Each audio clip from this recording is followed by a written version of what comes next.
Juice लागे छी juice लागे छी DJ Manish Rexon. गन्ना जूस लागे छी Recording by Agitox Film Support. मिलवाई जब नगरिया हिल जाए छै पूरा सहरिया मिलवाई जब नगरिया हिल जाए छै पूरा सहरिया बड़ा झकास लागे छी बड़ा झकास लागे छी कि एवन कि सुन तू कि एवन लागो 16 जवानी गन्ना जूस लागे छी कि एवन लागो 16 जवानी गन्ना जूस लागे छी मिलवाई जब नजरिया हिल जाए छै पूरा सहरिया बड़ा झकास लागे छी बड़ा झकास लागे छी कि एवन कि सुन तू कि एवन लागो 16 जवानी गन्ना जूस लागे छी कि एवन लागो 16 जवानी गन्ना जूस लागे छी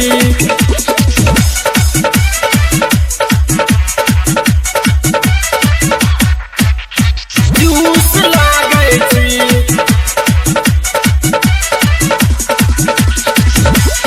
गन्ना जूस लागे छी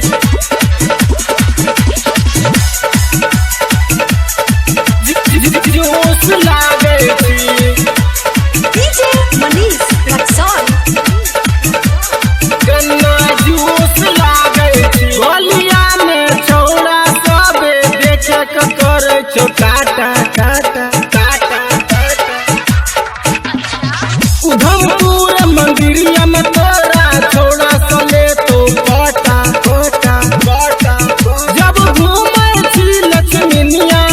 सब काहे छौ तोरा छमिया बड़ा ब्यूटीफुल लागे छी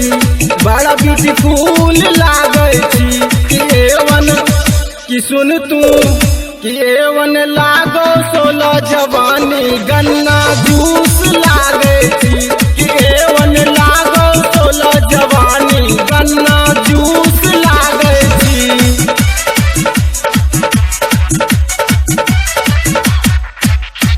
जूस लागे छी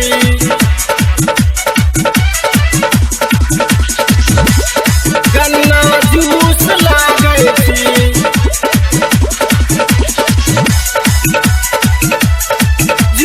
जूस लागे छी DJ Manish Rexon. गन्ना जूस लागे छी मामला पर मामला खड़े तोरा पर लागे छो गोली गोली गोली गोली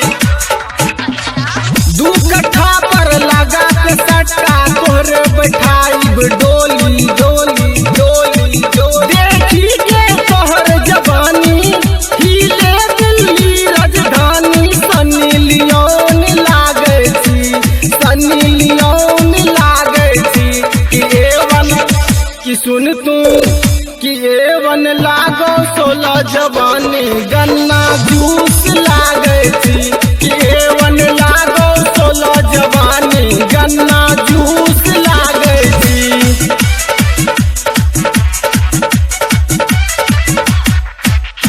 जूस लागे छी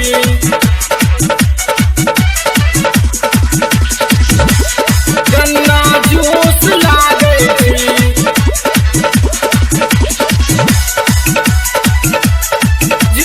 जूस लागे छी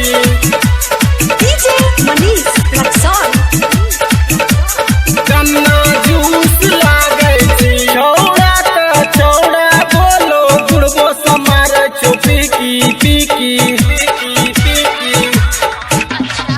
मधुबनी के छौड़ा सबे तोहरा खिले तो कुल्फी कुल्फी कुल्फी कुल देखबै छी सैंडल खाली छोड़बो करे रोड खाली चिकन बिरयानी लागे छी चिकन बिरयानी लागे छी कि एवन कि सुन तू कि एवन लागो 16 जवानी गन्ना जूस